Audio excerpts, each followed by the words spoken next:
The fragrance industry has a vested interest in you being confused. Because confused people don't stop at one bottle. Confused people are good for business. This video is not good for that business. Everything you actually need to know fits in under 9 minutes. That's it, less than 9 minutes, and you're done overthinking this. Let's get into it. First thing, summer and winter fragrances. This is simple. Summer fragrances and winter fragrances are a real distinction, and it matters. Heat amplifies scent. A fragrance that's perfect in January can become hard to be around in July. Same bottle, same sprays, completely different effect. So, lighter and fresher in heat, heavier and richer when it's cold. That's the whole rule. Now, EDT, EDP, parfum, these are just concentration levels. How much fragrance oil is in the bottle? Here's where most people get it wrong. Higher concentration doesn't always mean it lasts longer. It often just means a different version of the fragrance. Sauvage EDT and Sauvage EDP are not the same scent in different strengths. They smell different. They perform differently on skin.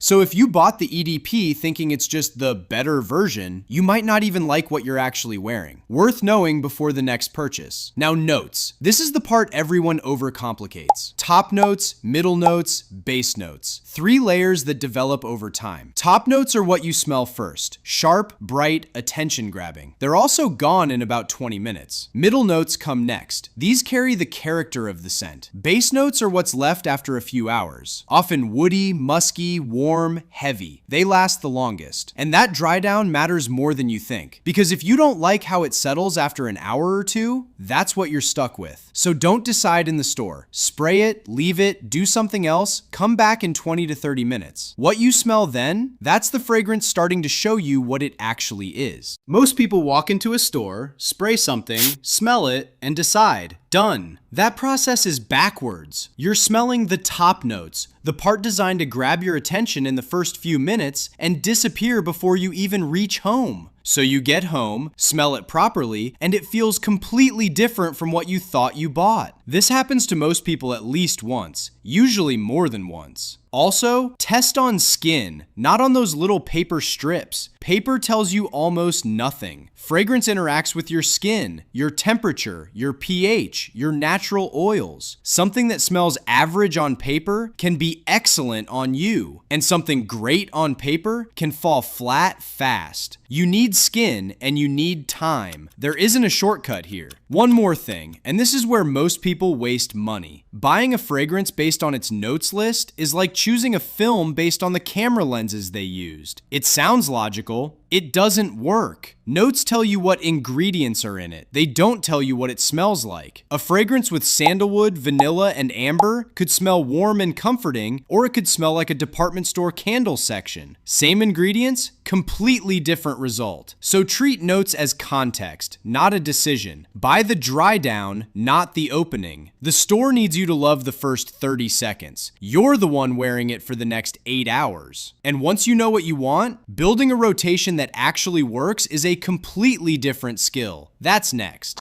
If you're starting from zero, or you've decided to do this properly, start with one bottle. Not your favorite, your most functional one. These are different things. You want something fresh, clean, versatile enough to work almost anywhere. It might not be your favorite. That's fine.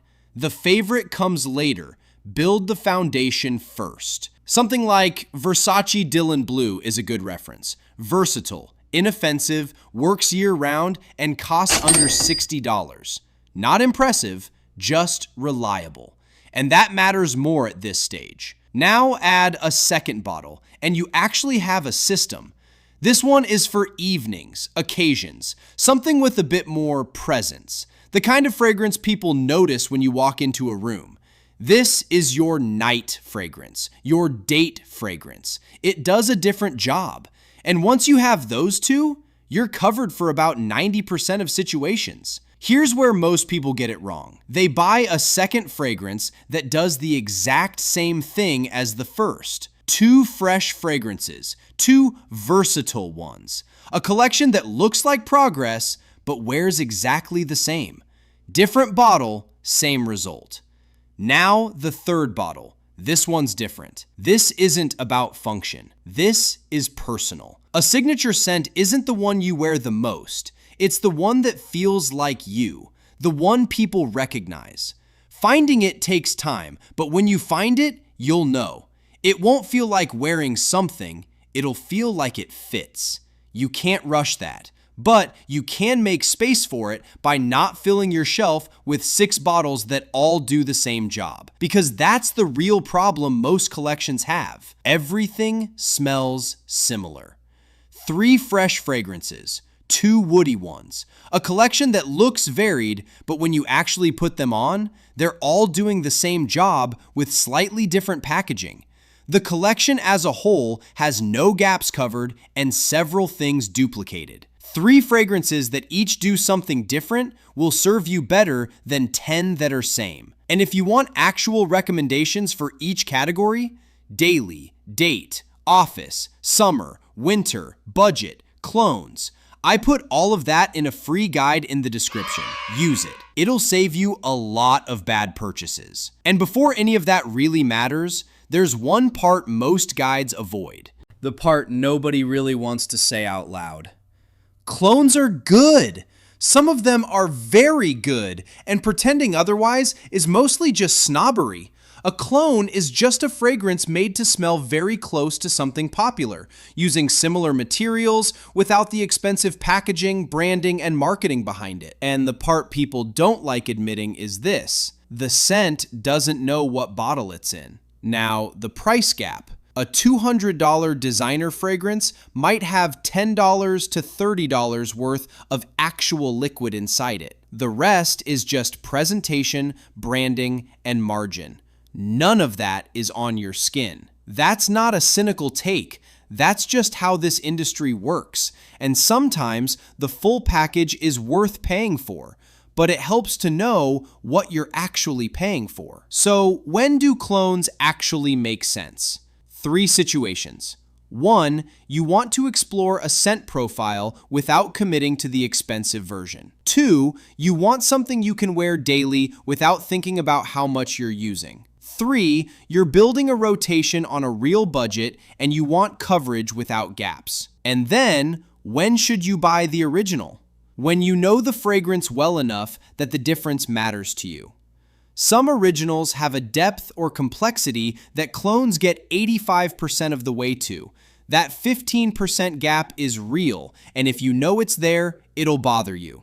For your signature scent especially, buy the thing you actually want. That one's worth it. Lattafa and Al Rehab make some of the best value clones available right now, especially for woody, oud, or sweeter profiles. A clone isn't a fake. It's a decision about where your money goes. So that's really it. If you leave with one thing, test on skin, wait 20 minutes, then decide. That one habit alone will save you more money than anything else in this video. And if you want the practical side, actual fragrance picks by category and budget, that spreadsheet's below. If this was useful, subscribe. There is a lot to come. See you in the next one.